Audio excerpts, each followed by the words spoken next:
So, before yins watch this video, I just wanted to say three things. One, I apologize that the camera was so shaky. I was a little bit excited to show yins today's information, and it was a lot of movement. Number two, I really hope yins watch it all the way through. I know it's 3 minutes long, but it has a lot of information in it that is about the first step of starting to restore your windows. And three, I hope you learned something, and please comment below. I appreciate comments. Howdy guys, how yins doing today? Hopefully well, maybe a little bit better than me. I kind of cut the tip of my finger off on the deli slicer. That was fun. But I had some coffee after work here at my house, and now I'm back to work because it needs done. So I've been debating on exactly what to talk to yins about when starting with these windows and how I'm restoring them. And actually, kind of lucky for me, there's a part of the windows on all of them that I ripped out when I was gutting the house, but for the living room, I didn't do it for some reason, and so I'm getting around to doing it, and this actually is a perfect intro into what needs done when starting to restore these windows. So, I'm going to take yins around a little bit. So, I'm in my living room, and here are my windows for the living room looking out the street. Anyways, now we're going to go down here.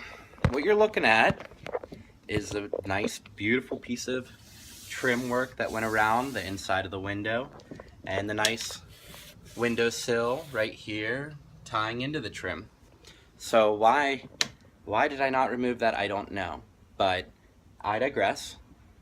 When you're working on these windows, the first thing that has to go are those trim pieces, technically, because the window is a box, a square box, open on both sides, and it's held in by the fancy trim work on the inside of the house and the fancy trim work on the outside of the house.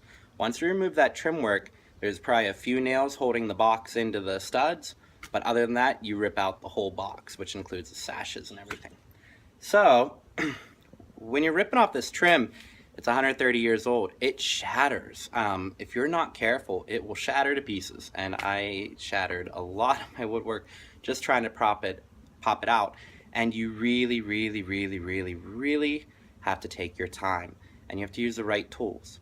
So while I'm removing these last pieces of trim so I can get to the whole window frame, I am using a finite crowbar. It's very thin, it's very small, but it's getting into those tough to reach cracks, and I'm only lightly applying pressure, just lifting it up a little bit. I'm not going crazy. I mean, if you pull any harder, the middle of this piece will just start splitting, so it's annoying. But then I'm using my hammer and a block and just tapping underneath here while I'm prying on this side, and then this whole piece will come up. I accidentally turned off the video, so I'm gonna have to edit that. Woohoo! But I left off where I'm prying up this piece with the crowbar and the hammer, and it will look like this. I took out this windows, and it was up here, like this, with big nails.